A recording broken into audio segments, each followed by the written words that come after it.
have it to use later, just as a heads up.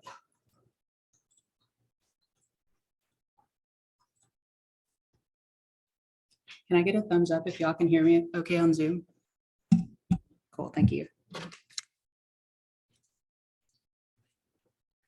Hi, everybody. My name's Raiden. We got a full house over at the law school, just to let you guys know on Zoom. I'm sorry, I'm sending the link. You're good. Would you mind moving out of the way of the, thanks. You're good. It's cool. And could you hang over here so you can watch to see if anyone comes in the Zoom room? Thanks, Vice. So I don't know where it went. The notification will probably pop up on this side, but it'll just be like someone's waiting in the room. Waiting room? Yeah. I got you. Cool. My name is Raiden Washington. You guys already know me. I'm the chapter leader of the Students for Sensible Drug Policy at UGA. These are my exec board members that we have here in person. My name is Robin, and I do marketing and facilitation and other general things related to Students for Sensible Drug Policy. This has been my passion for years, since I was honestly too young to know what drugs even were. And I'm very thankful that I get to be here and actually make a change and start making a change. Weiss Wood. I've had experience with SSDP at my previous university. I used to attend George Washington University, and that's what got me interested.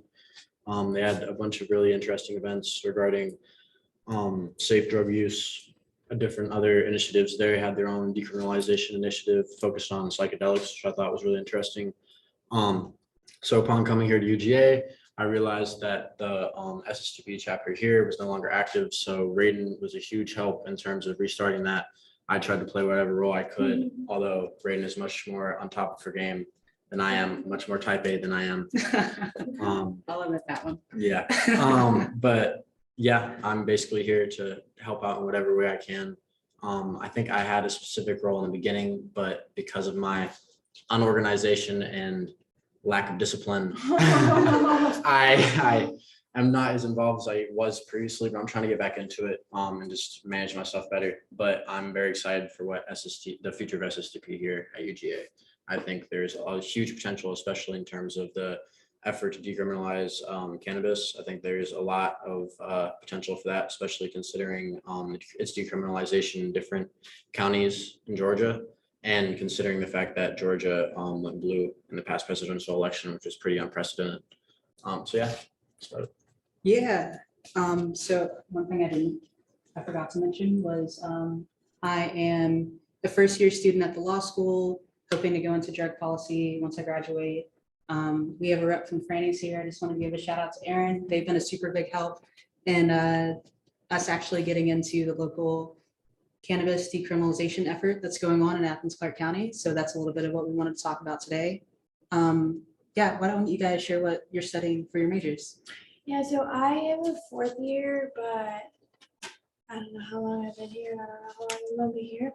I'm studying business management and computer science, but drug policy has been a part of my life again since I was very little, and it's become very relevant in my life recently with SSDP and other things that are going on. I'm just able to kind of share it with the world more recently. And I went into business management really just because I managed fast food restaurants before I got the chance to go to college. And that's kind of all that I thought I could do. But just the fact that now I'm getting to do what I love is really, this is kind of like the next chapter in my life, but it's what I intend to do with my life. And I intend to carry it so that nobody gets locked in a concrete cell for mushrooms and leaves. Because I don't care if you think I'm crazy, but I think that that's not okay. 100%. Agreed. I am a fourth year international affairs major. I went into college planning on working for the CIA, quickly realized the CIA is pretty evil. So that's why I'm here. Part of the reason why I'm here. So I've learned a lot of stuff. In terms of my personal connection to like the SSDP cause, I've had relatives who've been imprisoned for drug trafficking or just like having drugs on them, and received pretty unfair sentences especially because my mom, it was from my mother's side of the family, so they're from Afghanistan. So I'm sure ethnicity maybe had something to do with it, and the fact that they weren't particularly wealthy, so they didn't have excellent legal representation. But that hit home close for me, especially with my uncle, because he played a big role in like raising me or helping raise me. I mean, I have a present father, but he helped raise me and my little brother.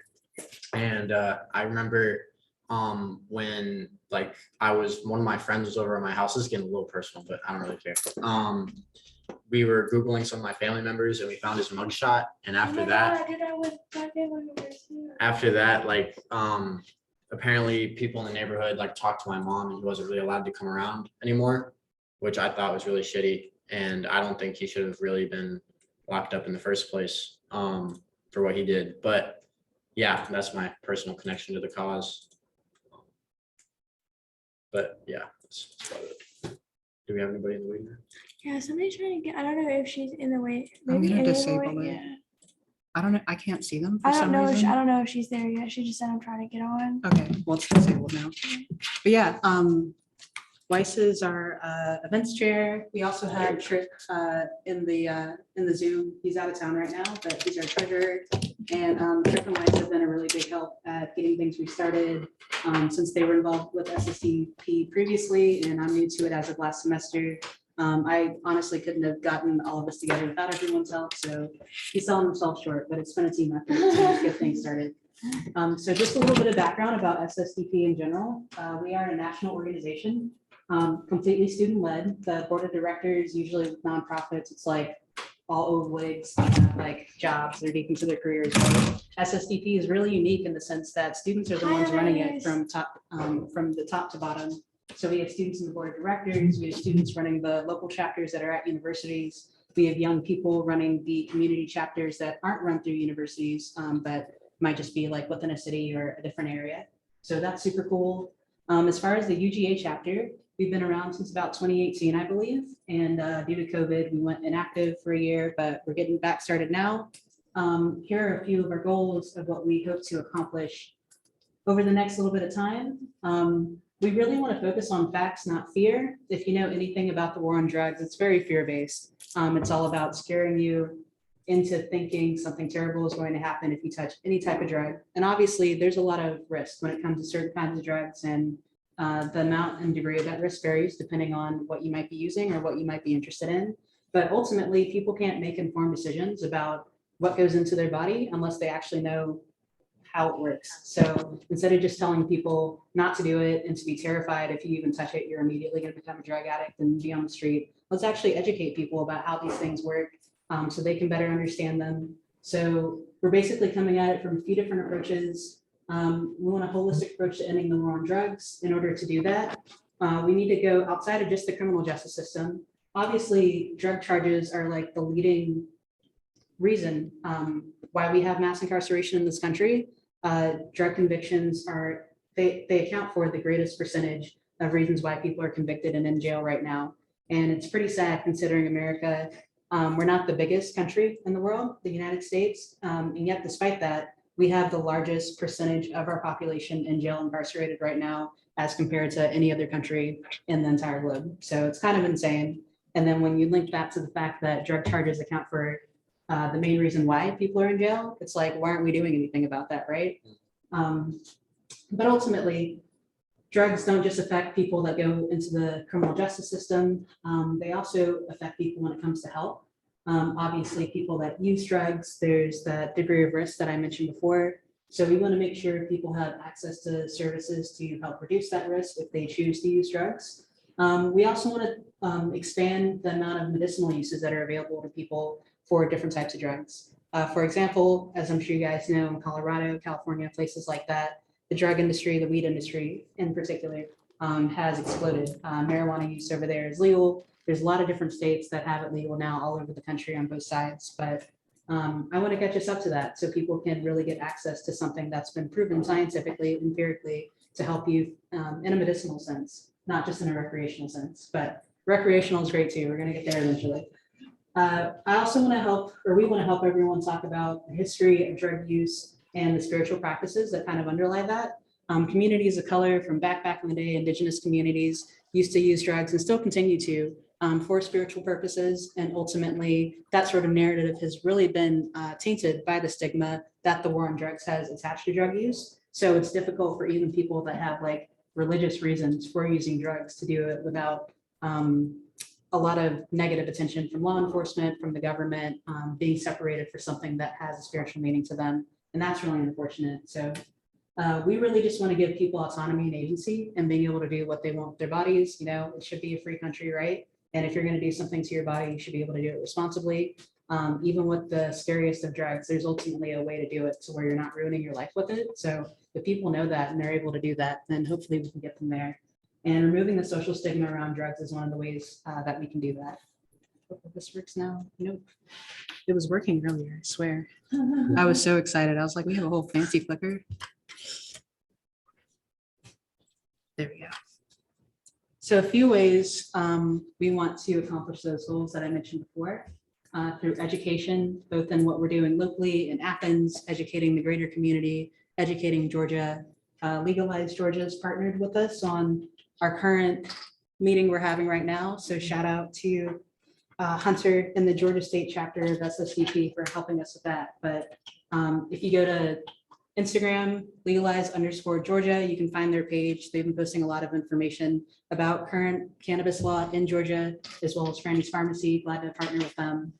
We've kind of been making a team effort to get a lot of information out there about where cannabis law is currently at. But we're going to be doing education in all the verticals, all the different types of drugs as well. We also want to do a lot of work in law and policy. We have a couple law students in the room. Like I said, I want to go into drug policy when I graduate from school, but ultimately we can work in drug policy right now. We don't have to wait until we graduate. And that's one of the really cool things about SSDP. I honestly didn't know that working in drug policy was possible until I joined this group.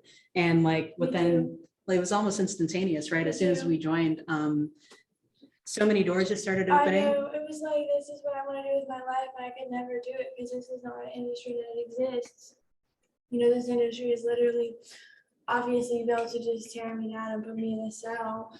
And, you know, when I found this group, this is the window, like quite literally is like making working in drug policy right now possible. Like for us and for y'all too. 100%. Oops, sorry. Now it's working. There we go. Okay. So law and policy is one of the ways we want to do that. Like I mentioned earlier, we currently have a decrim bill on the table for cannabis. I promise you we're going to get there once we do a little bit of background about where Georgia's currently at with cannabis law. So aside from crafting law and policy, being able to do legal research, getting a whole lot of great legal experience under your belt. If you are a law student, if you're someone interested in going to law school, it's great on your resume. You get some actual real implementation professional skills. You know how to talk to people about it when it comes to people in the legal profession and spheres. So that's awesome. Like I mentioned, we want to get harm reduction services out there. I don't know if you guys can see these little boxes on the table, but these are doses of narcan, and that can help someone experiencing an opiate overdose to try and calm that down, hopefully end it. So we have a bunch of those we can bring to events and things like that, parties, what are they called, concerts. But we want to make sure people have access to anything that's going to help them if they're in the middle of a crisis, anything that helps them educate themselves about how to prevent a crisis, things like that. We want to do some community building around drugs, drug use, drug policy, all that good stuff. Like I mentioned, since there's a lot of stigma around it, there's a really negative outlook on people that use drugs, and ultimately you can end up feeling really alone if you are a drug user, and it makes it really hard to get help if you don't want to talk to anyone about it. So we just want to make sure anyone relatively involved in the drug sphere, whether that's because you're a user, whether that's because you know someone who is, whether that's just because you care about people that deal with these sorts of issues, we want to make sure we're all in this together so we can help one another out. And last but not least, economic empowerment. I mentioned those states that have legalization on the table right now that are currently legalized when it comes to cannabis. Oregon just decriminalized everything. I think that was in 2020, 2021. So there's markets out there. There's currently a huge market for CBD. There's a lot of CBD flower growers, and ultimately those sorts of resources to be able to do stuff like that don't typically trickle down to marginalized communities like Athens that are predominantly Black, that are like, we're one of the lowest income cities in Georgia. We didn't make the top 15, I looked it up, but we're still towards the bottom. We were the fourth a few years ago. Ooh, well, I know the Athens Clark County is up The there. fourth poorest county. when I Yeah. looked it up recently, we didn't make the top 15, but that That's could have great. changed. Yeah, we're getting better. No, yeah. that's awesome. But my point is, ultimately, people that don't have a lot of access to financial resources usually aren't the ones that can empower themselves economically when it comes to starting a hemp farm, getting rich off of that, having Mhm. intergenerational wealth. So we want to make sure all those benefits of having things legalized, decriminalized, are spread out evenly across all types of socioeconomic demographics, racial demographics. And yeah, hopefully we can do that together. It's a really good point to highlight, especially like in terms of when it's legalized. Because I Mhm. know from like what I've read about and like videos I've watched about the situation in California, especially less so in Oregon. A lot of the corporations are the ones who are, it's like the big money corporations are able to start their legal grows and have the capital to do so. Because doing a legal grow, there's so many more loopholes you have to go through. There's so much, like there's taxes, there's so much more capital is Mhm. required than an illegal grow. And even for an illegal grow, a big one, you need at least like $500,000 to start up if you want to, a properly sized one. So I think that's a really good thing to highlight is the fact that when it's legalized, it's not just big money corporations that are going to come in and profit off it. It's the little man is going to be able to give them those same opportunities. And I kind of see it in Atlanta now with lots of CBD shops Mhm. opening up, like even just across the street. Like I live in Decatur and there's two different CBD shops in Decatur. It's a very small city, 2 square miles, and they're right across the street from each other. And I can tell these people are prepping for when it's legalized. They just want to be able to immediately get it off the ground. Exactly. So it is hopeful, but I think that's a good point. I don't think it should be structured in a way that gives big business the upper hand.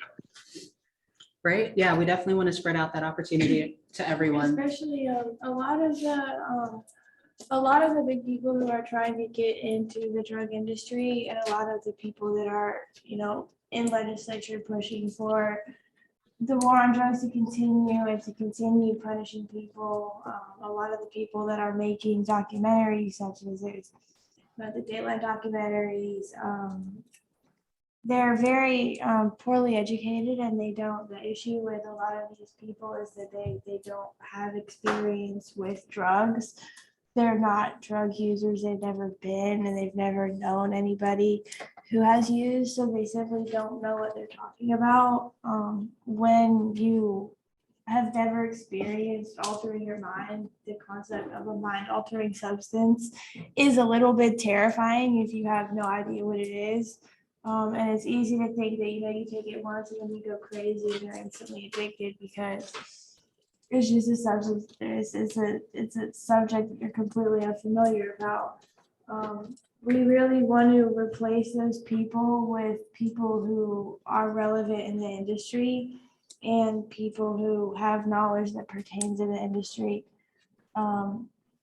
If we replace those people, then the knowledge and the information that goes out into the world will be relevant. It will not be just pure misinformation, and we will hopefully eliminate a lot of the fear mongering tactics that go around. Because when you don't know about something, your first response is to just scare people because you get scared yourself. So we need to replace the fear mongering with information.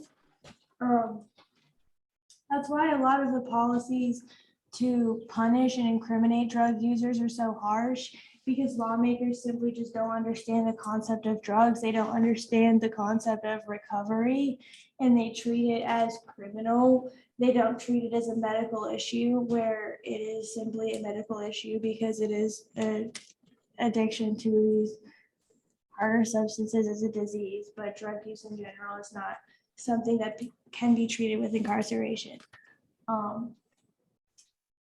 What is important to know about why this is so serious is because if you are incarcerated for a drug charge, which there is really no way, when I say when you're incarcerated, there's not really an option for a ticket or a fine or a class. It's really if you are punished for any sort of possession charge, even down to a little bit over, simple marijuana possession, you will be thrown in that cell. There's not really a lot of forgiveness. When you're thrown in that cell, you are given the right to an attorney, but you're not given the right to find one. You're not given the right to call one. your cell phone gets taken away and you're not given the right to internet or a phone book to search for a lawyer.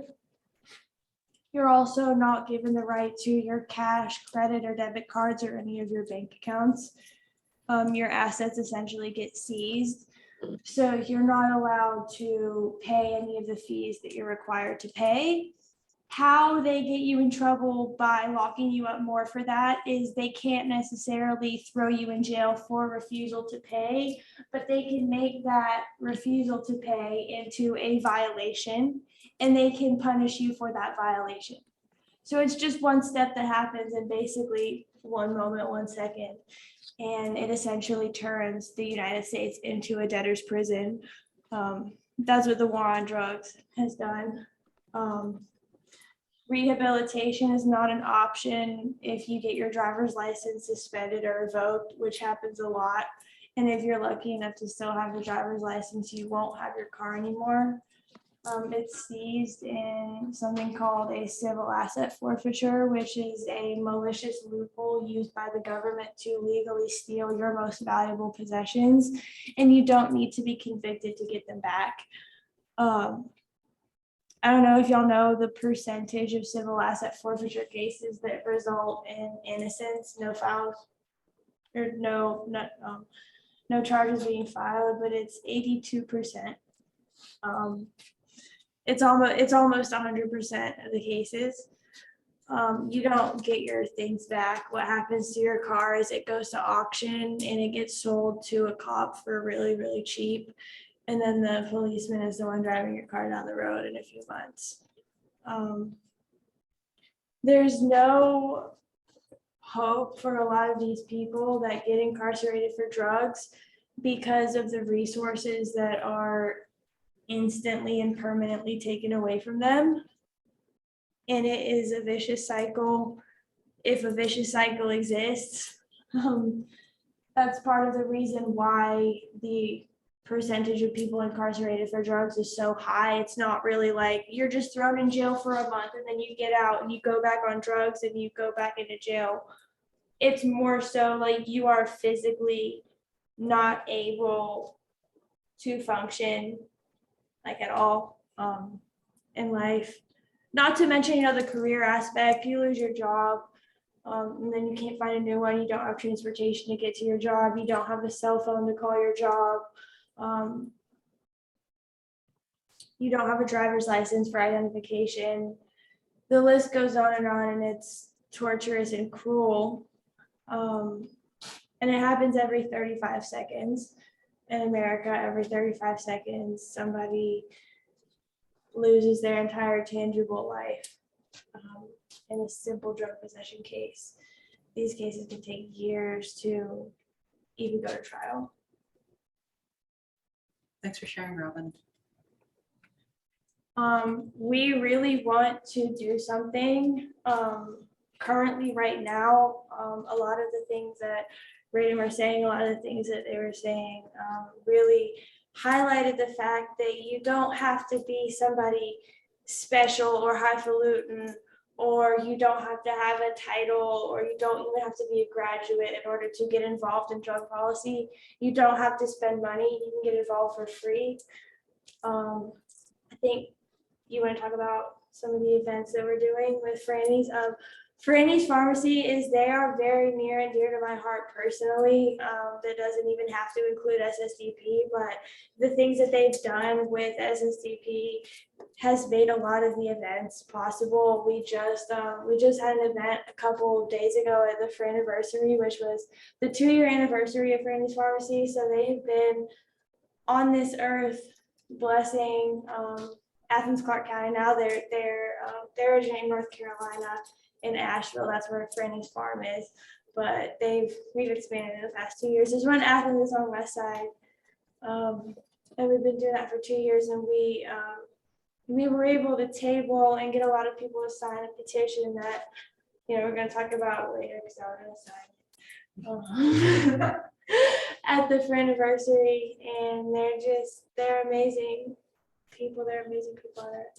So they're gonna talk about the events that we're gonna do that we really hope that y'all join us in. Thank you for the lovely intro, Robin. Yeah, so now that we've talked about all the terrible ways drug charges can really destroy someone's life, and haven't even gotten into the ways that it can destroy your life even if you're not in the criminal justice system. I'm sure you've heard of the school to prison pipeline. Drugs play a big part of that. Disenfranchised communities, broken homes, parents in jail. It's going to keep going. But on the brighter side of things, what we can do about it, what we can do to bring ourselves together and have some nice communal fun. On 4/20, to celebrate the good old H.E.M.P holiday, we are going to have a cannabis club talk with Franny's Pharmacy, our local CBD dispensary. Does Franny actually grow CBD on the farm? Is that what's going on over there? She didn't last year, Okay. but typically she does. Cool, yeah. So Franny is an awesome lady, actual person, has a cool little farm up in Asheville that Robin mentioned. And so they have some great CBD products over at their store. If you ever have like chronic pain, anything like that, anxious, stress. I know I'm stressed as a student.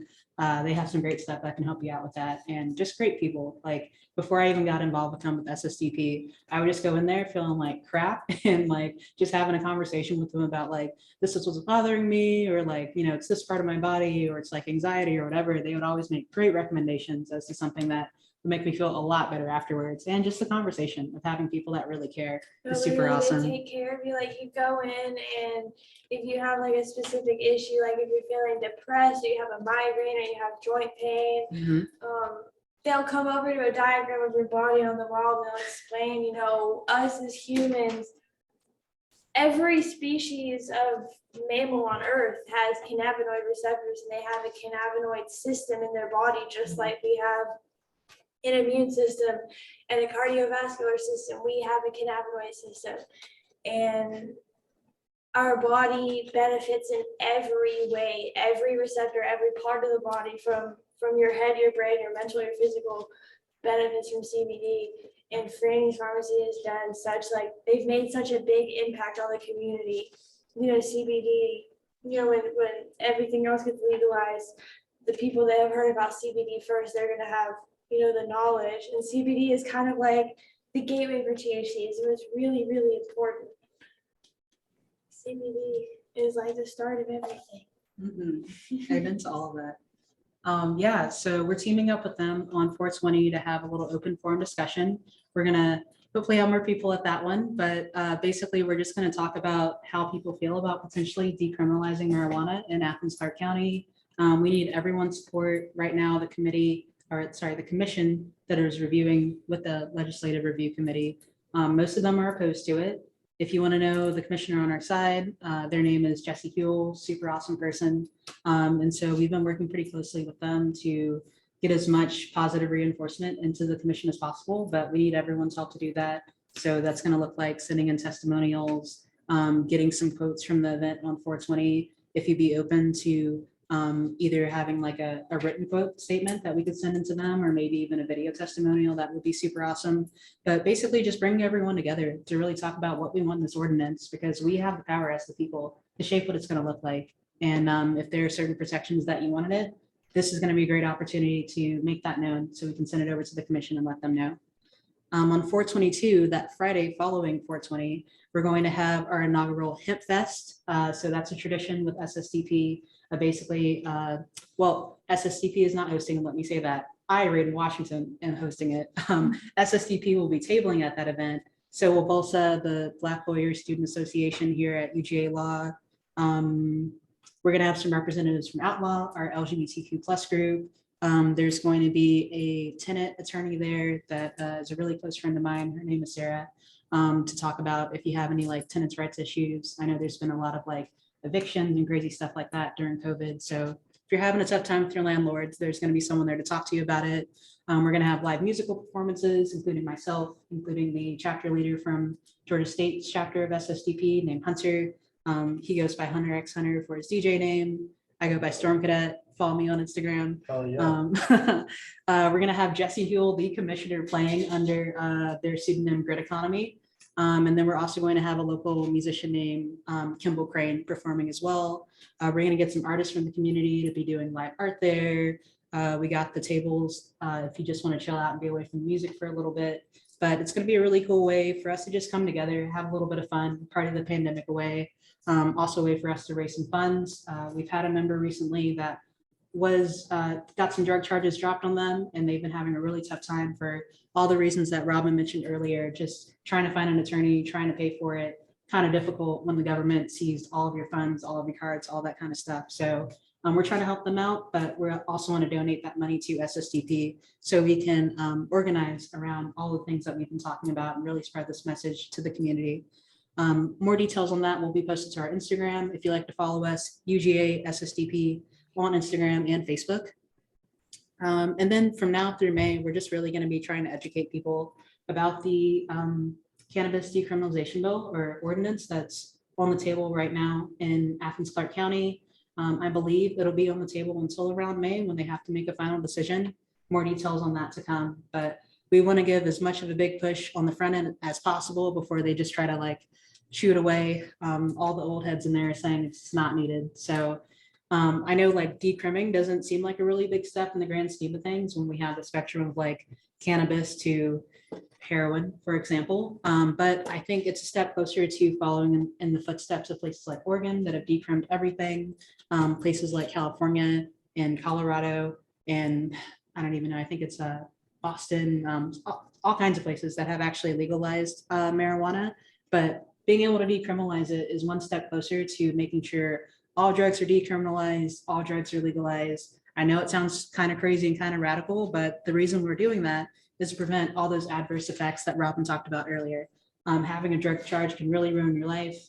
The possibility of a drug charge keeps people from getting the help they need. One of my favorite musicians in the world, he went by Charles I, actually passed away of an overdose back in December. And sorry, it's just crazy like how many people we've lost. I'm so sorry. I didn't know I was gonna cry today.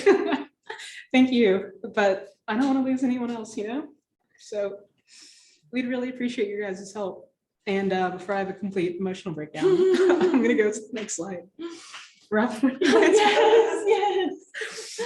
Wow, for a sec. Yeah, it affects everybody that you don't necessarily think. It affects pretty much everybody that you know. Everybody you know, either you or somebody that they know has been a victim of the war on drugs. I know Raiden shared a little bit of their story, and I have a lot of my story to share later when y'all get to know me. But I'm a recovering opiate addict as well, so it's affected my life in ways that a lot of my life and my recovery was affected by limited resources and a system that essentially really, really wants me to fail. A lot of the people that get sucked into the system are people that need to self-medicate because they don't have access to doctors and proper healthcare because of the healthcare crisis that's also going on in America. So for the people that it affects, they're really honestly born into it, especially if it's multi-generational, and they're born into it, and there's no way out when it is so multi-generational and so multifaceted, and there's so many ways that it is just impossible. That's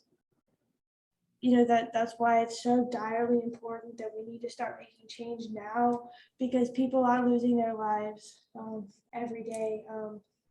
I have a lot of close friends. I have a roommate who, and I have family members who have passed away due to overdoses. I'll tell everybody how to use narcan. I'll do it out. Essentially, open this. There's two nasal inhalants. It looks like Afrin. They have it's like a little shot. It's like this. Can I open it? So when you use narcan, something that's very important for everybody to know is that it does not save somebody from an opiate overdose permanently. It only works for about 30 minutes. And everybody who has to get Narcan still needs to get medical attention, otherwise they will die in as little as like 20-30 minutes. Fentanyl is very popular. When I say popular, I mean it is now the #1 leading cause of death in America for people ages 18 to 45. We're getting close. We're coming up on 1 million fentanyl overdose deaths, and most of these have happened in the past year or two. Fentanyl really exploded everywhere in popularity because China outlawed the production of fentanyl, but they did not outlaw the production of the supplies needed to make fentanyl. The supplies needed to make fentanyl are essentially so cheap that they're free and they're very easily imported. So they get imported all around the world to Mexico and then to the United States. And since fentanyl is 100% synthetic, there's no part of it that comes from the poppy plant. There's no part of it that you can't entirely just make yourself. It is literally everywhere. We're used to thinking that like heroin is the worst thing in the world, but heroin doesn't actually really exist anymore. It's all fentanyl, which is, it can be 50 to 100 times stronger. So that being said, sometimes you might need to Narcan somebody multiple times. And They're just to not add one, responsive. if I could really quick, the danger of fentanyl is it's being laced into basically every single type of street drug It's that's out not there. just, you're not just getting fentanyl when you order fentanyl. You're Mhm. getting fentanyl when you order cocaine, which is an upper. Mhm. You're getting it when you order meth. You're getting it when you order, some weed is laced with fentanyl because the people that, produce the fentanyl, they also produce the weed. You're mixing things, you're getting it on your hands and you're getting your hands dirty. So even a lot of people who have fentanyl in their system don't know that they have it in their system and they're shocked. It can be in like any type of pressed pill, like Xanax, Adderall, Molly. So really be careful about testing your stuff. Dance Safe is a really nice website. They have like a testing kit for everything. There's a lot of testing kits that test like basically every type of drug that you could possibly take. So pretty cheap investment. I will personally be offering drug testing. I will too. If anyone needs it, just let me know. Yeah, hit me up if, WIMSI Labs is also a good website. I think they have Meth, Marquise, and Mandolin, which can test like 20 different drugs for like the presence of and the not presence of. So you can find out, if your Molly doesn't actually contain Molly. I think they have it for like $32, which is a really crazy good deal. But again, you can just come to one of us for free. Narcan is very simple to use. There's a left one and a right one because humans have 2 nostrils. You put one in by putting it as far up as you can in the nostril, tilting their head forward. You want to make sure that an overdose victim's head never goes like this or like this because there's something called aspiration. If it doesn't look right, it's not right. Next one's supposed to have been like that. But if you're ODing, you wouldn't know. Get their head up to a point where they can inhale. If it goes up your nose, and then force it up your nose. 2 minutes later, 1 to 2 minutes later, if they're not responding to the first Narcan the other nostril. If they're not responding within another 2 minutes and you're blessed enough to have another packet of Narcan, keep going, until you can also, administer CPR, but keep going with the Narcan until you run out. Do you have to squeeze it so that it actually gets spray? So up this middle part goes up. Yeah, I don't want to waste it. We have a Narcan shortage, otherwise I would completely show you all, but it goes up. You hold it like this. Press the middle part up. You push it up like this. Well, thank you, Robin. Yeah, so that's super helpful to know if anyone is having an opiate-related overdose, fentanyl-related overdose. I have, if you have a substance that you think might contain fentanyl, or you want some fentanyl test strips, or safe supplies if you're a user, just tell me what you want, no question asked, no judgment. We won't even ask if it's your drug. So if you want us to test it Yeah. because you want to keep somebody safe, just let us know. But yeah, going away from the fentanyl end of the spectrum, right now in Georgia, there are 14 municipalities that have decriminalized cannabis. So what that looks like is if you are possessing an ounce or less, you will either be fined, sentenced to a harm reduction program or community service, maybe a combination of them. It kind of varies based on each municipality. That goes for all of them except Savannah and Chatham County. They're the only other municipality, or we're hoping to be like them. They're the only municipality right now that goes beyond the 1 ounce or less of marijuana possession. And that's because they also cover drug-related objects, meaning if you're caught with a tobacco pipe that has some cannabis residue in it, you might have like a water bubbler in your car, a grinder, anything that's related to marijuana, you won't get in trouble for that either.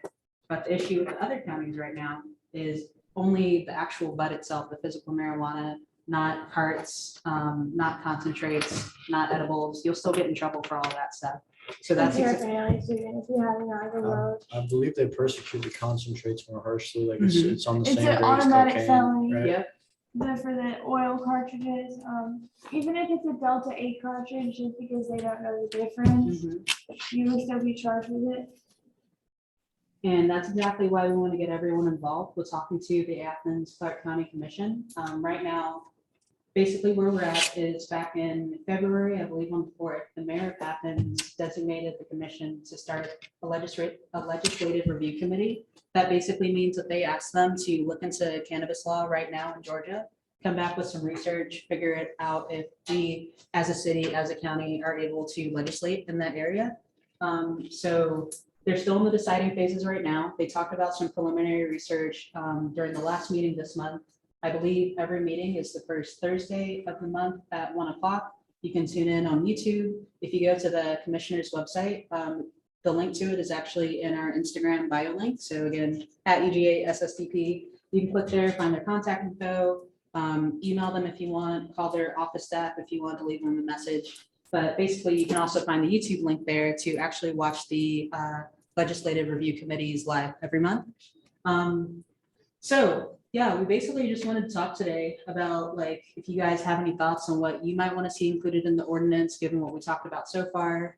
Right now, we're in the research phase of trying to feed Commissioner Hill some supporting points to try and defeat the opponent's arguments that it's not needed. During the last legislative review committee, the opponents basically said where we're at right now in the law is even though marijuana isn't decriminalized in the state, the hemp bill that was passed at the state level back in 2021, I believe, over the summer.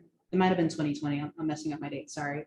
But the hemp bill that was recently passed basically increased the amount of THC that can be found in a cannabis plant from whatever it was before to 0.3%. And so that 0.3% threshold is the difference between hemp and cannabis, even though they're the same plant. The issue with that though is a cop on the street that like sees you smoking a joint or pulls you over and thinks they smell marijuana in your car. They can't distinguish that difference without a testing kit.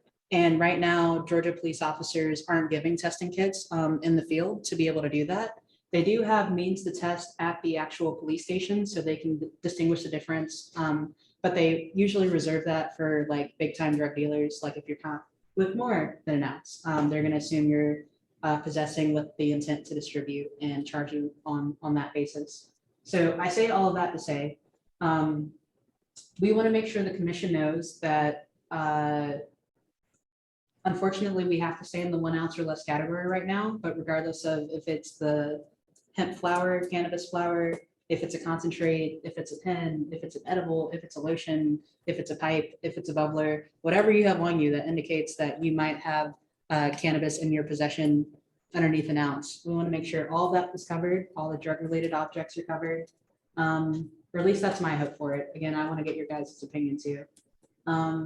And yeah, we basically want to be more like Chatham County. We want the ordinance to be as expansive as possible. So that also applies to search and seizure. If they suspect that you have cannabis on you, we're hoping that they don't just have the right to start tearing your car up because they will destroy it. Yeah. But I'm super curious about what you guys think as far as like, if you have any suggestions for what we should include in the ordinance, if there's things that you've heard about in other states that you might want to include. People on Zoom, we would love for you to hop into the chat with that. And then we'd also love for you guys to get involved with SSDP, whether that's just becoming a member and coming to routine meetings like this, whether that's as a law student or an interested law student. helping us with legal research and writing to actually shape the bill. We have some templates that we can put together to craft that language and present it to the commission. So it says exactly what we want it to say, and hopefully they just sign off on it and make it a law. Or if that's advocacy and awareness of telling your friends, signing on to our petition, whatever you're available to do and open to do, we really appreciate it. But yeah, the floor is yours, guys. Sorry, the floor is yours, guys. We would love to hear your thoughts on the ordinance and your thoughts about getting involved too. Also, just, you know, this is our first meeting. So if you guys have any questions about drugs, drug policy in general, you know, anything that you want to see covered in the meeting, anything that you want to know, anything that you're curious about, you know, this is y'all's time to get involved. This is, you know, the chance that a lot of people who have been wanting to get involved in drug policy is, you know, what they're waiting for. And pretty much we're as involved as we're involved as we are. We're involved as we're as involved as we make ourselves. So this can go, you know, we can change America if we have the willpower to do so.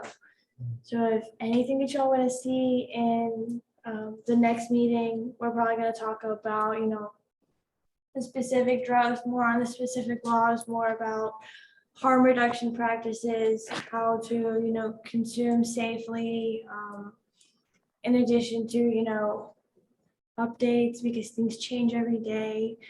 A lot about the legal side and a lot about, you know, the facilitating change aspect.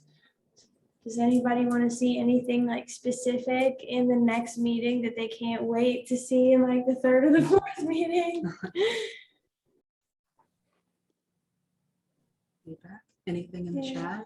No pressure. I don't See see anything. anything in the chat.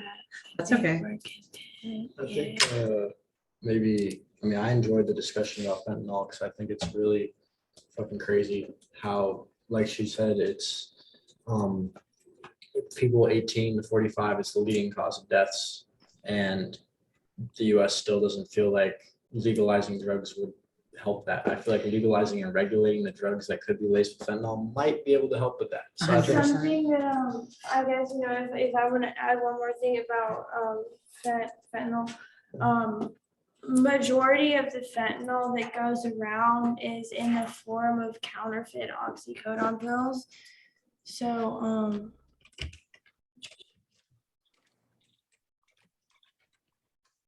I think now there's pictures, but to be completely honest, you know, a lot of the images that are going around are of the first pills that have ever, y'all can't see this, that have ever been created, and the pills just don't look like this anymore. This is very, you know, obviously fake. This is what a real oxycodone pill looks like. And then this is what, you know, the government is now just recognizing as fake. If you weren't, you know, experienced with opiates, you could very easily think that this is a pill. This looks like a pill. You wouldn't really necessarily think that people are going around counterfeiting, pressing pills that are trying to kill people, because that's just a very new concept. You know, that this wouldn't exist if the substance was legalized and regulated and taxed.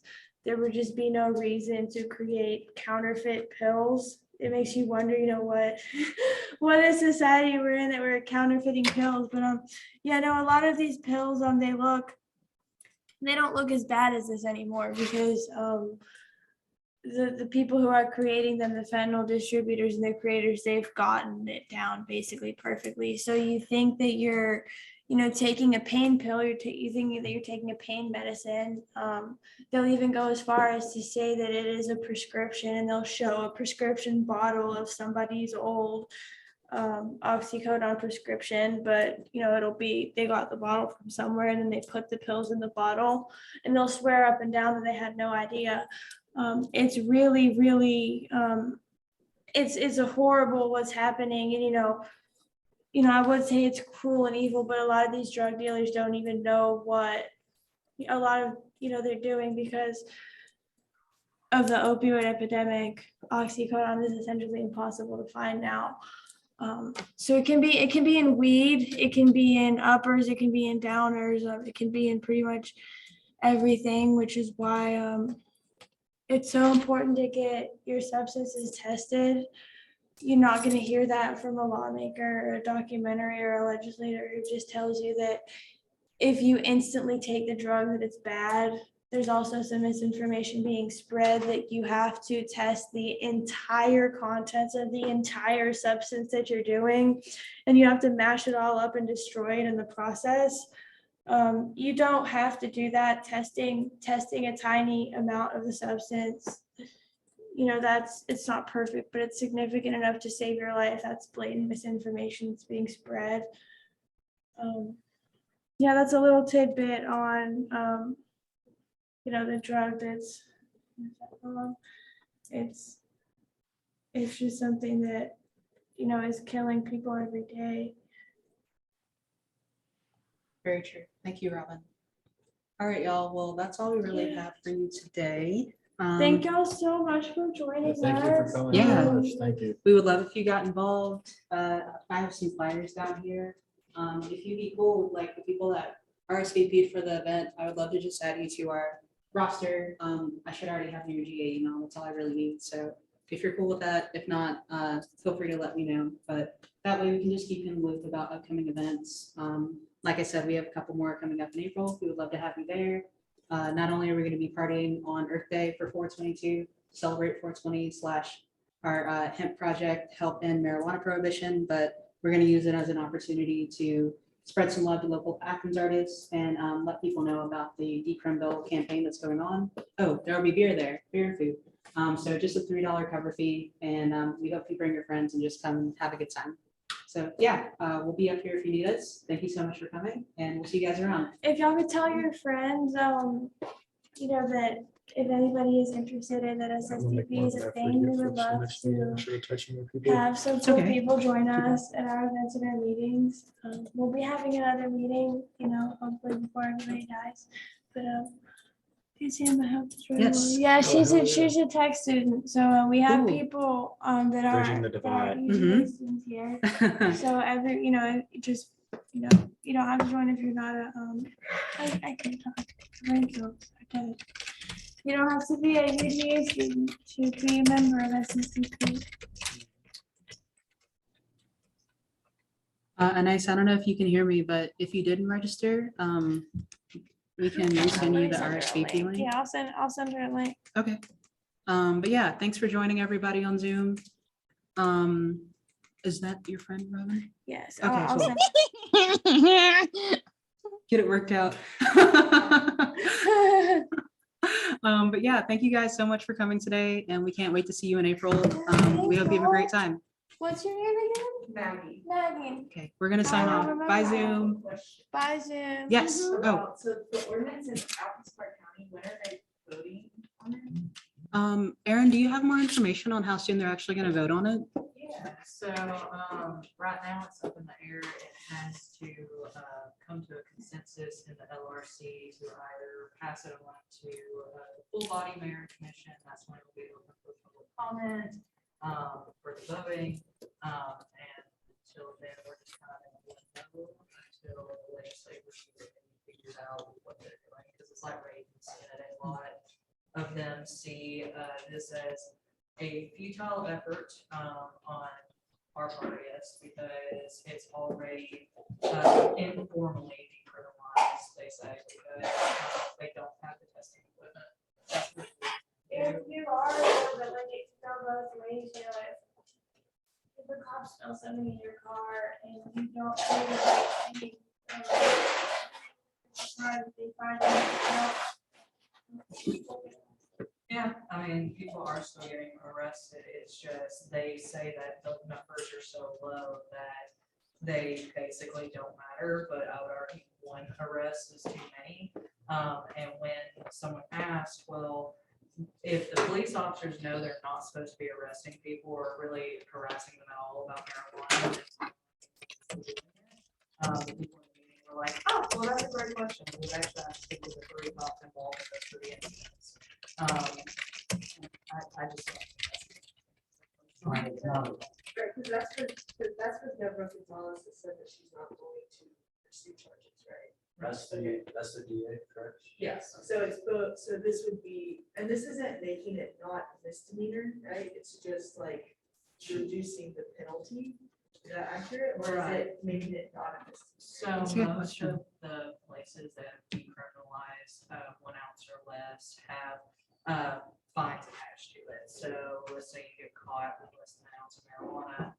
In most of the counties, you would have to pay $75 fine was the lowest, up to 50. Some had tiers where it went up every day.